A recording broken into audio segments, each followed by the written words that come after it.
Hi everybody, I hope you're doing awesome. My name is Nathan, and today we're going to play, this week we're going to play Jeskai Flash. Before we get started, I just wanted to mention real quick, if you were one of the people that tried to watch a video over the weekend of me just kind of talking about some decks and giving some basic updates, sorry for the audio issues. I tried to fix it, but I just ended up having to pull the video down. There wasn't enough audio there to salvage.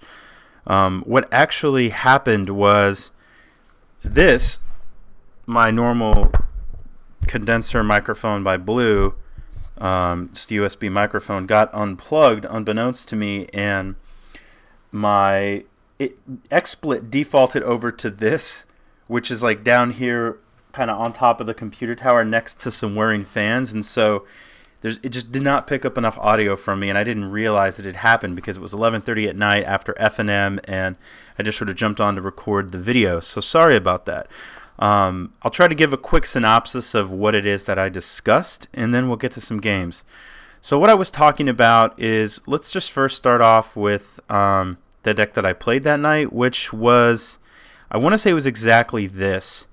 I went 3-1, but it's really more like a 2-1 because I did have a bye. In the first round, I lost to Burn, which I think is still a completely fine matchup. Obviously, we lose some percentage points because we don't have the 4 Lightning Helix, and we lose a little bit because Geist is just amazing in that matchup. There are many games that you win in which you just get a Bolt and Bolt their turn 1 Goblin Guide, and you Helix their turn 2 Eidolon of the Great Revel, and you play Geist of St. Traft. And they've probably fetched and shocked a couple of times, and you basically just kill them in 2 attacks after that. This deck can't do that. And the other somewhat liability is Blade Splicer and just all of your other creatures, in that you always give them a target for their Searing Blazes, in which there are times with the Geist deck that they don't really have anything to use it on, except maybe like an Angel token. But that's a lot less worse than it is, say, if you play a Splicer and they kill your 3/3 Golem, and now you've made this 3 mana investment and your clock is a 1/1. So it's not as good as the Geist deck, but I still think it's good. You have a lot of positive interaction in the form of Spell Snare and Dispel and Negate. In that particular game against Burn, I just drew really poorly. And with this version of the deck against Burn, I find myself still winning the matches, but they're a lot closer, a lot more often than they were in the Geist deck. And even in the Geist deck, it is a losable matchup. It's just one that's nicely in your favor. So the second was a bye. The third matchup I played, I want to say it was Bant Eldrazi. I won that match. They were long, grindy games. And that kind of leads me to talk about, I want to talk a little bit about Ceremonious Rejection. So the way that I boarded in that game was, I brought in the Runed Halo because really I want to, if it comes down really early, I want to consider naming Thought-Knot Seer. But the main target for this is the Reality Smashers. It just, it's really great if they draw multiples, but it also helps you not suddenly die to their 5 mana, or just to their hasty 5/5. So I brought in the Ancestral Visions. I brought in both. I don't know if it's only worth it to bring in one, but I brought in the Is It Staticasters. I brought in the Is It Staticasters because they actually have a good number of targets in the form of Scion tokens, and they ramp with things, they have like Noble Hierarchs and birds and stuff like that. So this is what I brought in. I don't know why that's doing that. I don't have that many Is It Staticasters. Whatever. And one of the other things I wanted to test out in that matchup was Ceremonious Rejection. I don't remember if I brought in the Explosives or not. The thing is, they have a lot of they have like 3 Cavern of Souls. So Ceremonious Rejection from that standpoint doesn't look very good. But it is possible that you that they don't have a Cavern, in which case Ceremonious Rejection would be great, or you're able to you have it in your first couple of your opener or your first card draw or 2, and you're able to maybe counter like their most powerful start, which would be like double Eldrazi Temple into Thought-Knot Seer. Now, in practice, it was basically dead because my opponent was refusing to cast any spell without utilizing Cavern of Souls. And at one point it didn't really matter that he was only casting one spell a turn because everything was really powerful. And so for a while, the Ceremonious Rejection didn't do anything until he tried to cast an Engineered Explosives to kill my Blade Splicer tokens. But I think for Bant Eldrazi, the card's just kind of But it looks like it would be extremely good in the Eldrazi Tron matchup because some of those lists run no Cavern, and the ones that run it, I believe, only run one. And in that deck, it counters basically everything. So countering everything in their deck for 1 mana, I think, is really good. This card also has a lot of application, I think, against Tron. You could counter an early map, and if you're playing the Geist version of the deck, countering their turn 1 map, if they just don't have natural Tron in their opening hand, will probably buy you enough time to resolve your Geist while they're still trying to assemble Tron, and then allow you to untap, in which case you can have things like Logic Knot or Negate or Cryptic Command up with the Geist resolved, and you're obviously going to be in a really good place at that point. It has other, it's also has a lot of utility against Lantern Control, and obviously against Affinity. Any decks playing artifacts, really. So I think it's fine as a one of. As far as Stony Silence, since we're kind of talking about artifacts, the reason I don't run it is because I think that our Affinity matchup is pretty good, and I don't think it's worth it just because it has some utility against Tron. But Lantern Control over the weekend won a Grand Prix Brisbane. So if there's a really large uptick, I think you could consider a Stony Silence on the grounds that obviously it's good against Lantern. It has some applications against Tron, and then Affinity as well. But for right now, I still don't plan on running it. I didn't run any Graveyard Hate because I didn't really think that I would need it at my shop, and I felt like the Graveyard Dredge has sort of been on the downtick. Even though I think that Dredge is still, I've been saying that Dredge is still a great and powerful deck, but I think a lot of people flee from it because I think you have some number of players who they want to play whatever the best deck is. That's mostly all they care about, and when they're playing a deck that is arguably overpowered or a little bit busted, they just want to go for what is getting them the most wins and the free wins. And if you power down a deck, they're a little bit less interested in playing it, and they want to find something else. And so I think that's probably what's happened to Dredge. And the deck that the Lantern Control player beat, which I want to say was Li Shi Tian, could be wrong, but the opponent was Dredge. And I meant to look at it last night to see if there was anything specific about that deck that was different, but I didn't. So I'll go back and do that a little bit later. So anyway, it might be the Graveyard Hate. It might not. We might not be in a place to cut it. Also, I decided to run. This is still talking about the FNM that I played. Oh, the last matchup was Cheerios. I think I'm 5-0 against that deck, like in paper and in Magic Online. I think my good friend Edward kind of said, I think you're undervaluing the power of that deck. It just so happens that, Jeskai has a really good matchup against it. I think he's right. I think the deck is probably extremely powerful against the non-interactive decks, but struggles against decks like Jund and Jeskai and stuff like that. So I beat Bant Eldrazi, Cheerios, lost to Burn, and had a bye. And this is more or less the deck I played. I brought in a Magma Spray because we have one player, if you're watching, Alan, who plays Collected Company, Abzan Company. And this is kind of a conversation that I was just having with Jason Clark and Nick Hams something. Nick Hansen. I talked to both those guys way too much to get either of their names wrong, but you might have seen them post in, various Facebook or groups or Twitter. And they were kind of talking about maybe it's time to bring Anger of the Gods back in the sideboard because I think Jason just kind of really got beat up by some of those green-white decks, and if they're going to be on the uptick, it's something to consider. I don't want to do that if I can help it because the problem with Anger is that it's a little bit different in the Flash versus the Geist deck, but it's still kind of the same. It's that it's a card that, while very, very good in the matchup, doesn't work with the rest of our game plan. Like in the Geist deck, it kills Geist, it kills Vendilion Clique, it kills Snapcaster Mage. It doesn't kill Restoration Angel, but it kills most of your creatures. And so it can, if you're taking out all of your Geists and you're bringing in a couple of Anger of the Gods, that relationship gets a little less tenuous, but we still are a deck that plays to the board, and it seems almost completely unusable in a deck where you might be bringing in Blade Splicers to kind of gum up the ground. So they also mentioned Grafdigger's Cage, and for me, I don't want to run cards that, against these creature decks, we're going to have to do some grinding.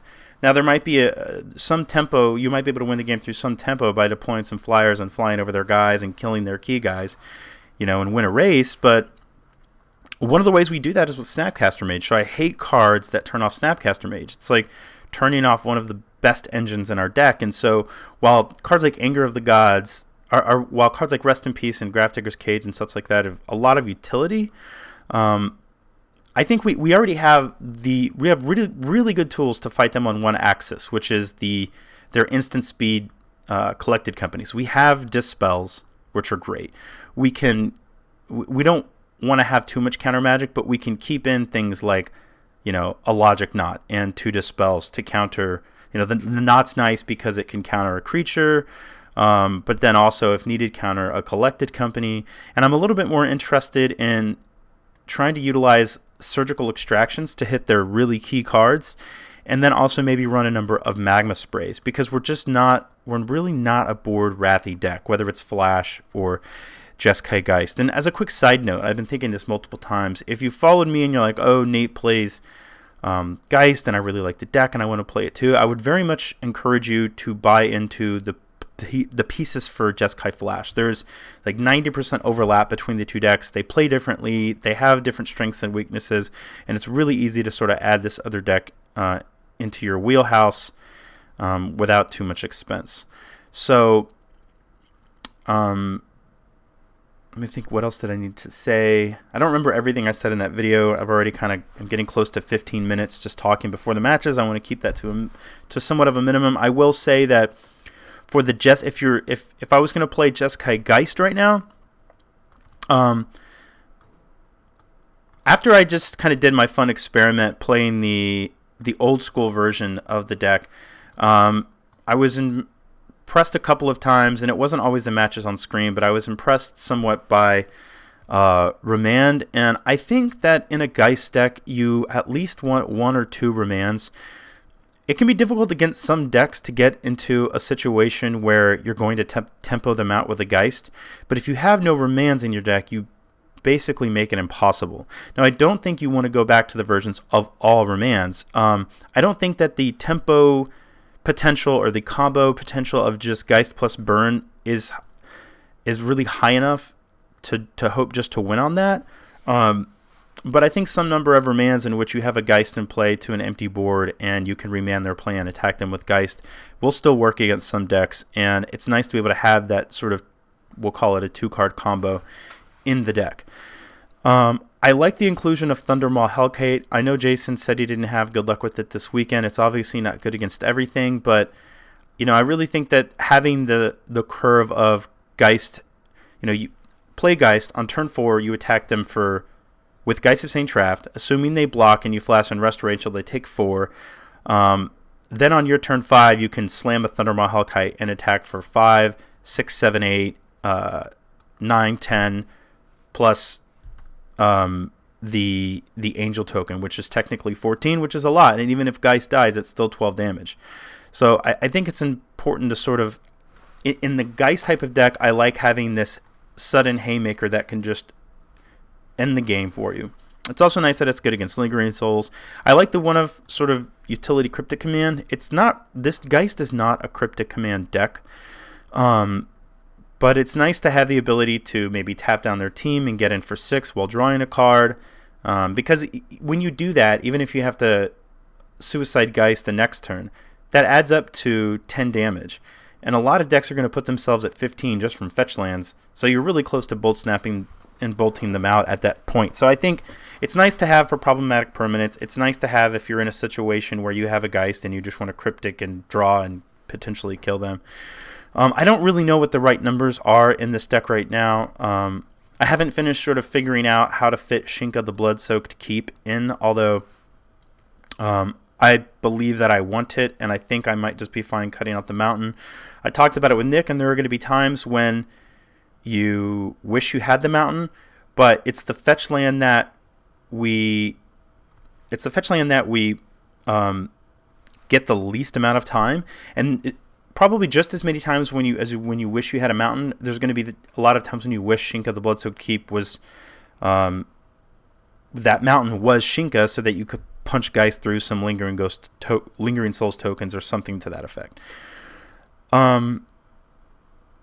So yeah, I don't really know. The Spell Snare, I was just bumbling around with the deck, became a Helix. I kind of wanted to go. I 5-0'd with the version with 2 Quellers, 2 Clicks, 4 Geists, 2 Restos, 2 Cryptics, no Hellkite, a couple of Logic Knots and a Gate, I think, 2 Spell Snare. And I think that version is fine, but I think I want to go down a bit on the control elements and focus a little bit more on just getting them dead. There's a very interesting relationship in a Geist deck with how many control cards you have versus cards that kill your opponent, and I think in a Geist deck it's right to err, if you have that middle line, I think it's right to err a little bit on the side of offensive things like Restoration Angels, so like 3 Restos in a Cryptic instead of 2 Restos in a Cryptic, whereas say in the Flash deck, I think you probably move that needle more towards actually being in the middle as far as like control and offensive cards. So as far as the decks that I'm going to play next, in no specific order, the decks that I plan to play after I finish playing this Flash deck and sort of finishing out this Jeskai mid-range thing, I want to play Esper Drago because I know a lot of people have been asking about it. And again, in no order. Now, as far as how I feel about this deck, I think the deck is really fun, but my personal preference is not to play a pure control strategy in Modern because I just think it's really hard.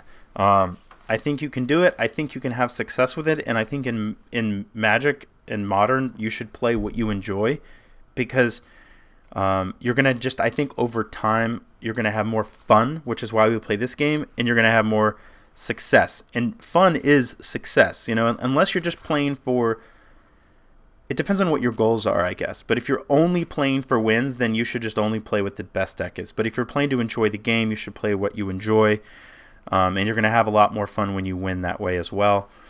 But I would probably, I like to play decks that have some mix of control and proactivity. So while I can't see myself adopting this as my deck, it is a deck that I will play for everybody who watches. The other deck that I kind of want to play is Jeskai Nahiri. And these aren't lists yet. These are like old. They're just in there for whatever reason. But I feel that I think if Dredge is less of a deck, even though the deck can have Anger of the Gods, I think that Dredge was a difficult matchup for this deck. And if that's on the downtick, then I think that this deck gets better.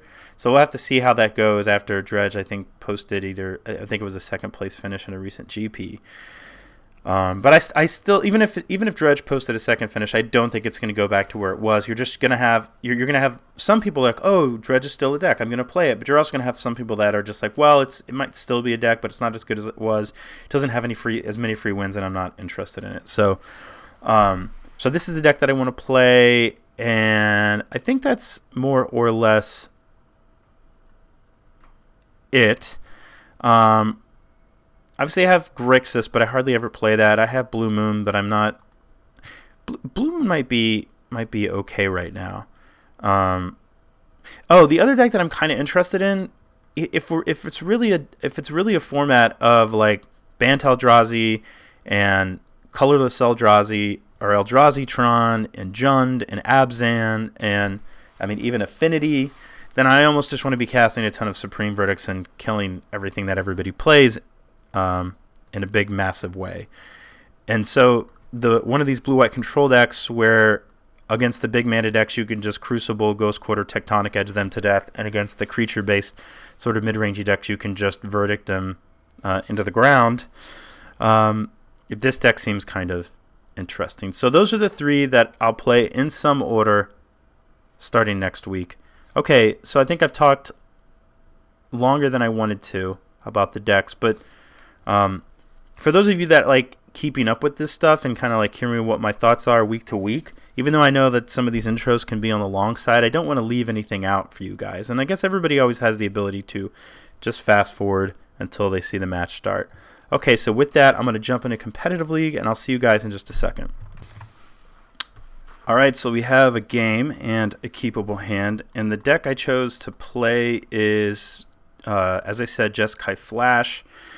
I'm just playing the version that I played at F&M. I don't know what I want to change yet. I know that there's a lack of surgical extractions or any graveyard interaction, but hopefully that won't be a major problem. So let's see how this works out. Right, so our hand's a little slow, but we have some creature interaction and we have a Blade Splicer, so we're definitely gonna keep it. We're a little short on the. We don't have any of our flash elements. All right, so Tron. Well, I know there's no reason for us not to lead on Colonnade.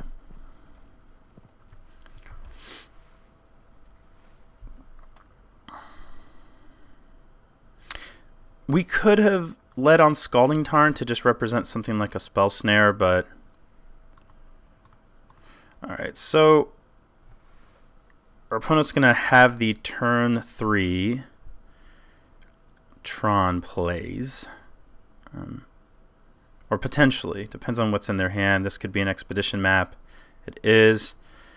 So let's see. Well, we definitely are going to want to have, we're going to want to play that Spell Queller. I think we'll just play the Tarn and pass. We can always get a Scalding, we can always fetch it to get a Steam Vents and Helix them in the end of turn here.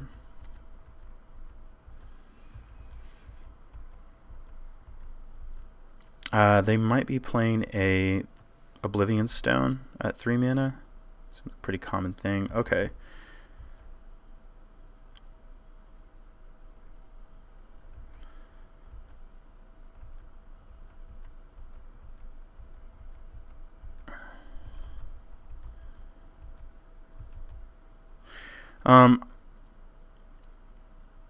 It's tempting to flash in our Snapcaster Mage and start attacking, but I think there's a chance that we may need it later.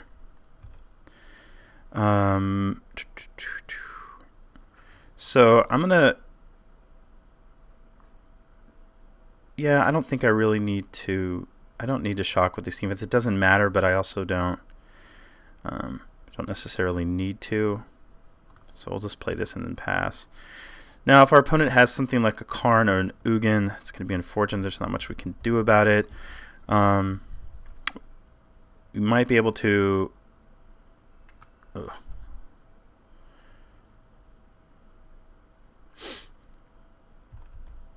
All right, so Ugin's going to go to 9 and a World Breaker. All right. Well, we have a path for the World Breaker, so that's good. Unfortunately, so we can play Spell Queller and attack this guy down to 7, and then Bolt Snap Bolt. But that does not kill Ugin, and then Ugin just shoots our dudes.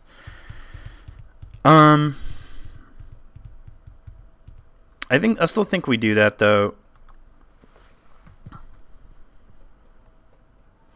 We have a path to exile for the World Breaker.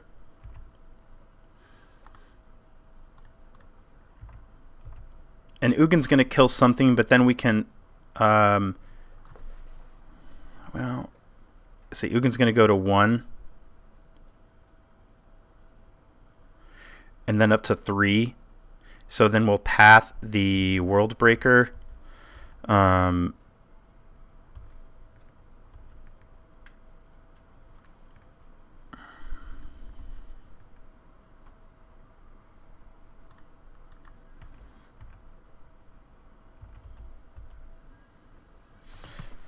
So let's think here.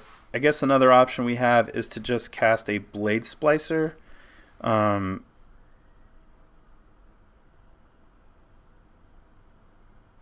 think I'd rather do that.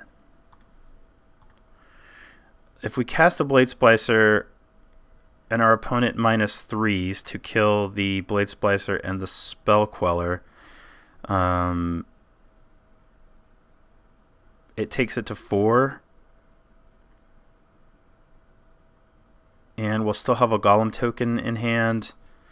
I don't think any of these are really that great, but I'm gonna just play the Splicer out here, because then we can. The thing is, we're also gonna lose a land to the Worldbreaker. But if our opponent minuses, we can potentially Bolt Snap Bolt to kill the Ugin and have a path for the Worldbreaker.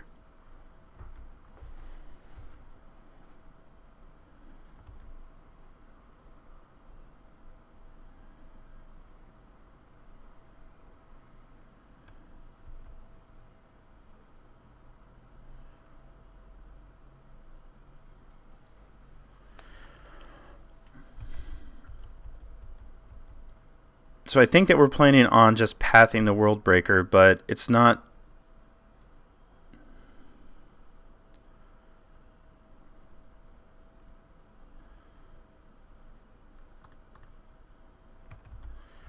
I was going to say it's not totally unreasonable to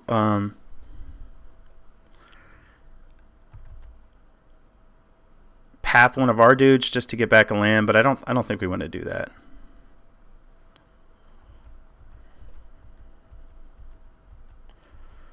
So our opponent has to, he's probably just kind of forced to minus here.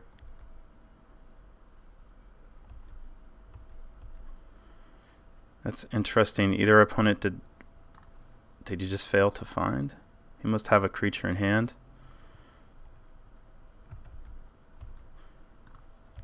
I guess he wasn't forced to minus. That's fine, right? Because you can just kill the thing and then... Alright, so... Yeah, I mean, I don't know why I thought he had to minus. He clearly doesn't, because he can just start picking our guys off and gaining 2 loyalty a turn.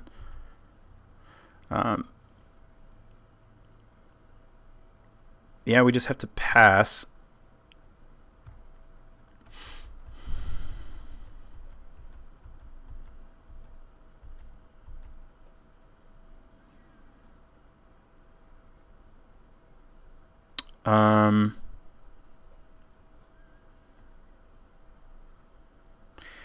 Yeah, so we'll float a white. Obviously, we have to kill this.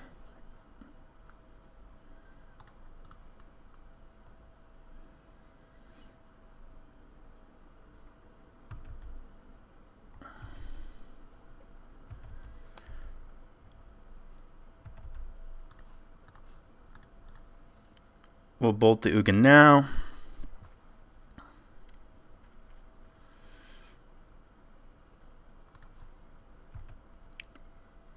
That is not the land we wanted.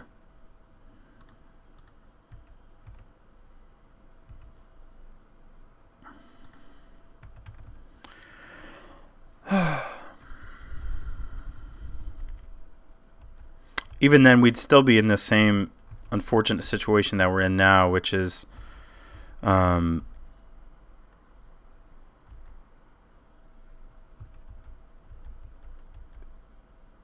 what did he a Karn? Yeah. All right. We'll just concede to the Karn. We're not gonna win this game. Okay, so against Tron, I want the Ceremonious Rejection. I want the Negate. I want the Cryptic Command. I don't think Runed Halo does very much, and I think we just have to kind of be an all-flash counters deck.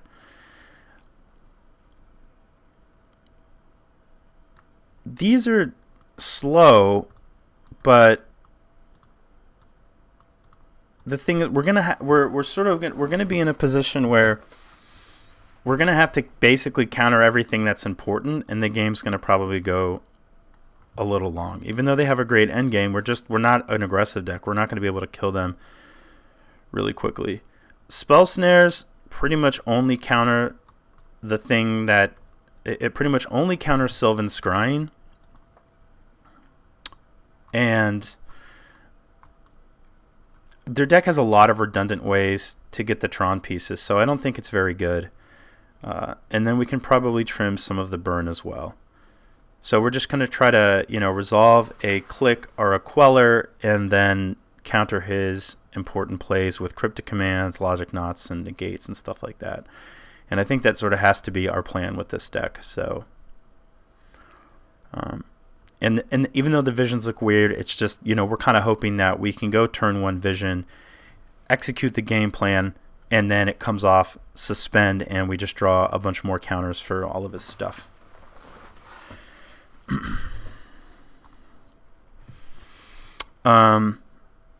This seems more or less like exactly what we want.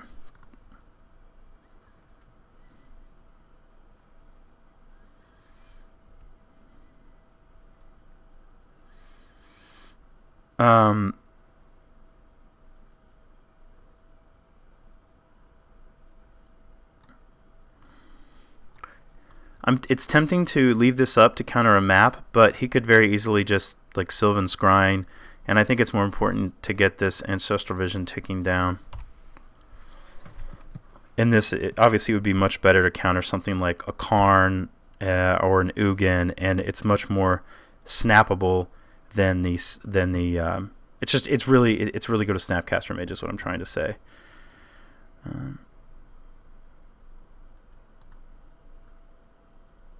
So I kind of want to.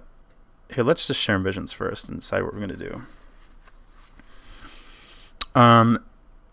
Sweet. So we want both of these cards. We're going to want to play the Spell Queller next turn, so let's do this. And I think we can just get this Colonnade play out of the way. It's not like we're going to get Tron next turn.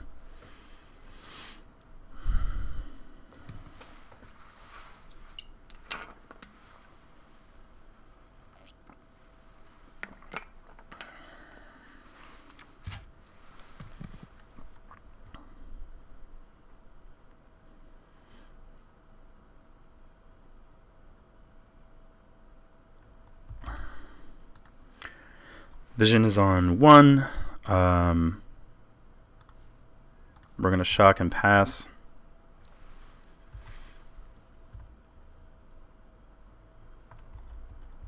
Might have been better to Colonnade if we think we're just going to Ceremonious Rejection.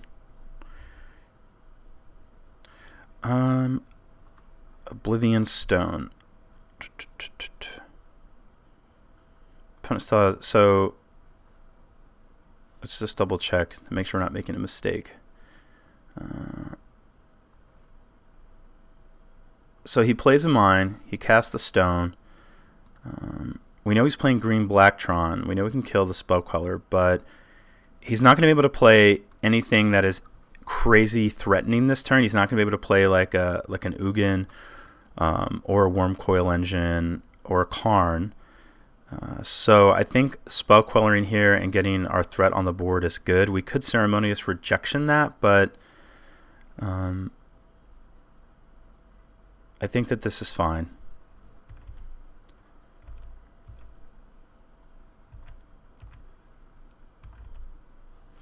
Alright, so now we have Ceremonious Rejection and Negate up and a Clock. So, I mean, against Tron, this is about the best we can do. And we're probably going to bolt at the end of his turn if we have any mana up.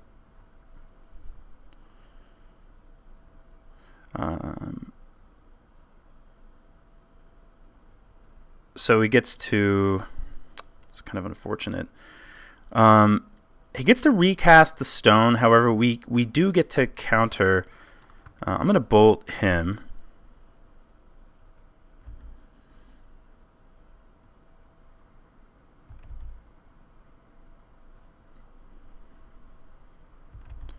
So here's the thing, right? Like, oh god, you know, I shouldn't have bolted. That's not what I meant to do. That was a mistake. And it just counteracted exactly what I just thought. What I was going to propose is that we negate the stone and ceremonious rejection the Ulamog, and the reason being that the stone basically just prevents our opponent from killing us, while the the stone stops our ability to kill our opponent, because then we just can't keep a permanent on the battlefield. I don't know why I did that. That was really stupid. Like, I just immediately thought to myself, okay, let's ceremonious rejection this and negate this, and then we're going to draw a bunch of cards next turn, so it's kind of okay. And now I've just screwed that up. So we're going to ceremonious rejection that thing, let the stone resolve, unfortunately.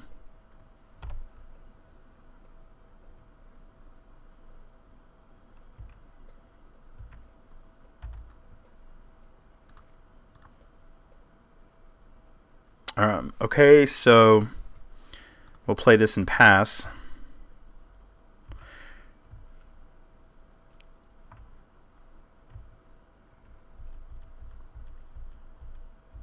We might be able to force him to use this on a Snapcaster Mage at some point, which I'm actually... let's see what this is.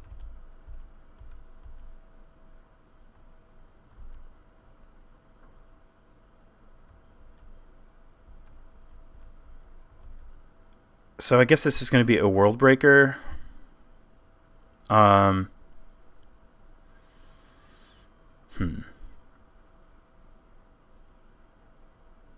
kind of think we have to snap ceremonious rejection this, but I don't want to, because I really need to path. I need to path the exile World Breaker because he just gets it back. But it's not like we can. It's not like we have one, basically. So I think we're sort of forced into that.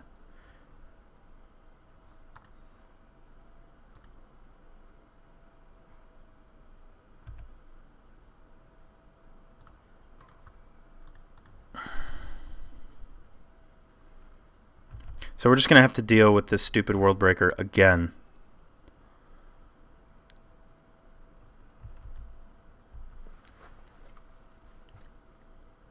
The other option was we could just let it resolve and then snap Serum Vigilance, try to find a path to exile, but I don't really like doing that.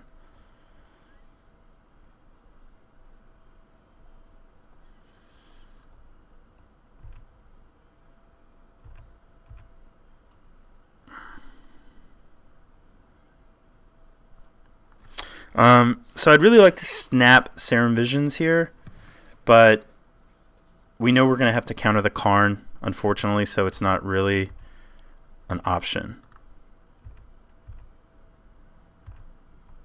All right, I'm going to shock. I don't know that I don't know that I necessarily need to, but I just want to have all my mana up.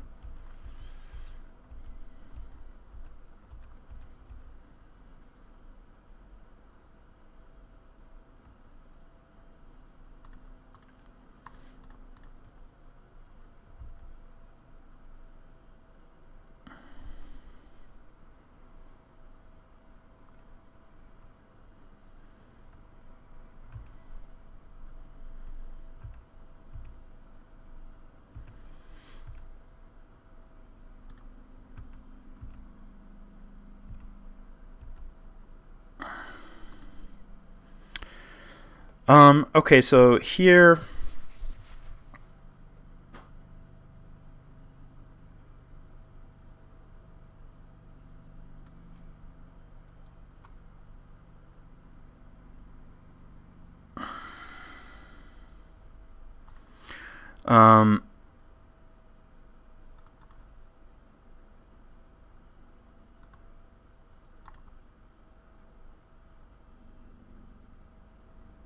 I think we have to snap Serum Visions. He can blow up all of our Snapcaster Mages. That's pretty terrible. We have a negate for anything bad, but we have to find... Like, if we don't find a way to deal with this, we're just going to keep losing our lands and losing to that card, so...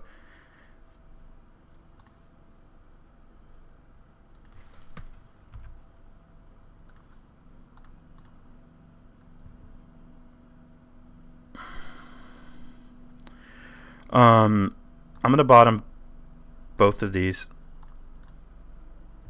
and pass. So obviously I think we'd be in a much...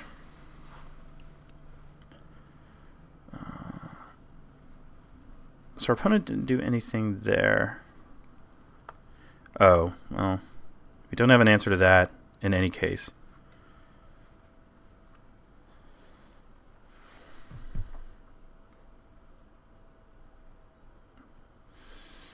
I guess we can Helix here. That Helix isn't going to do anything anyway.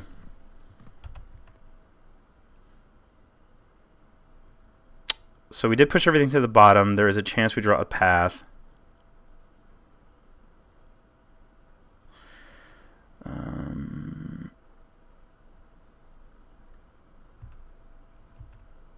So I'll attack both these guys into that. We have a Snap Bolt up.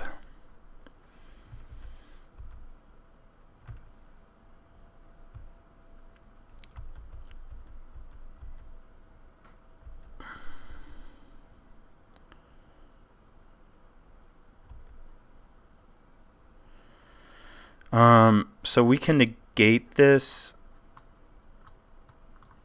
And I think that, let's see, maybe that doesn't matter actually. So our opponent shoots our Snapcaster Mage, which isn't going to do anything anyway. Because, let's see, what happens if we negate this? Does our opponent attack with the Ulamog? Probably not. Because he's not going to want to die to something.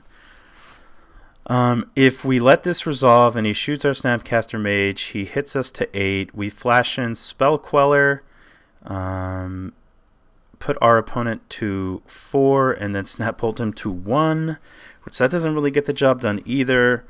So, but we're dead in 2 attacks to this Ulamog.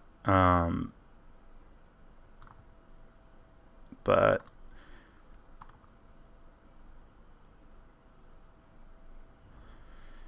let's see. I guess the other option is we let this resolve. He shoots this. We end of turn. He attacks with Ulamog. We go to 8. We Snap Bolt our opponent to 3. Attack him to 1. It's basically the same thing.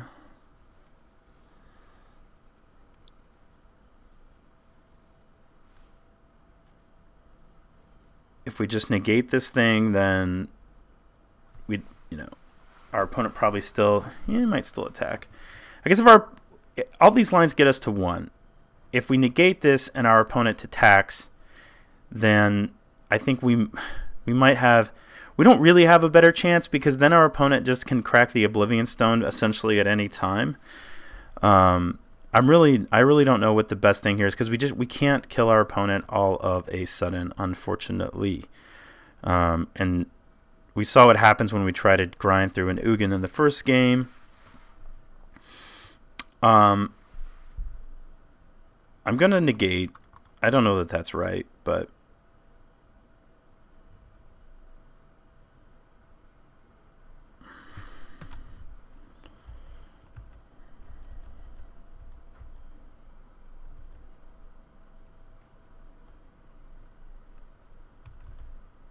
so it's exile, right?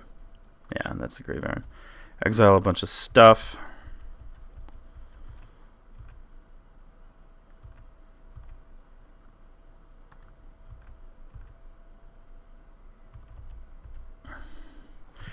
Okay, so the opponent goes to 4.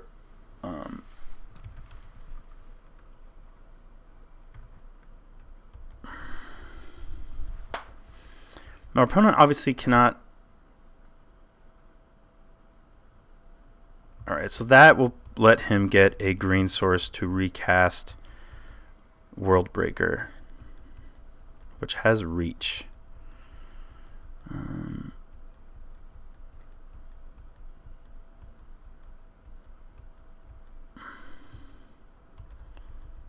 Oops. Why did I let him attack?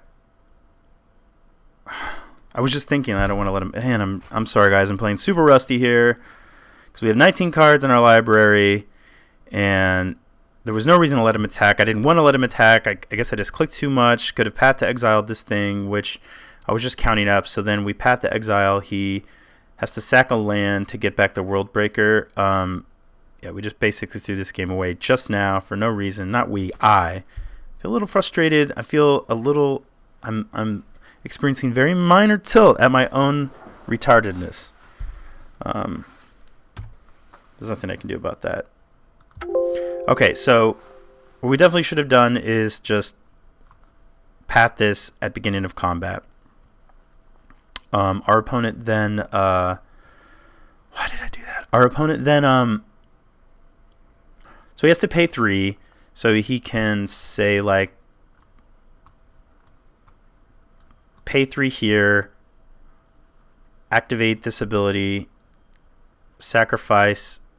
he can float a green with the Land of Our Waste, I suppose, sacrifice it, and then 2, 4, 6, 7. So that's 7 for World Breaker, right? So then he gets a World Breaker in play. We've already cast our path. Our opponent's at 4. So... and he's going to exile the land. He's probably going to exile our only white source. And so then we could snap, assuming he exiles the white source, and attack him to 2. But either way, we're obviously dead at our next upkeep. So,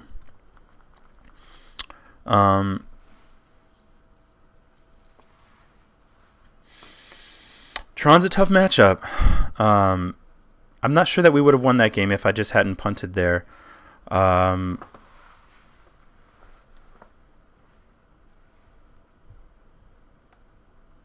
Just trying to think here. So my 2 mistakes in this match were... there shouldn't have been an Oblivion Stone on the table, and... it's hard to say how that would have played out. If I had actually countered the Oblivion Stone instead of bolting, I mean, it's not like our opponent ever used it, so I mean, he has had the threat of being able to use it.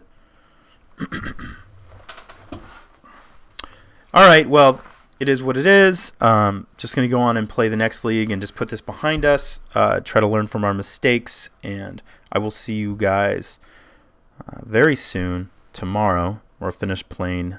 We're going to play round 2 of the league. Thanks for watching, everybody. If you liked the video, you know what to do, and we'll talk to you soon. Bye.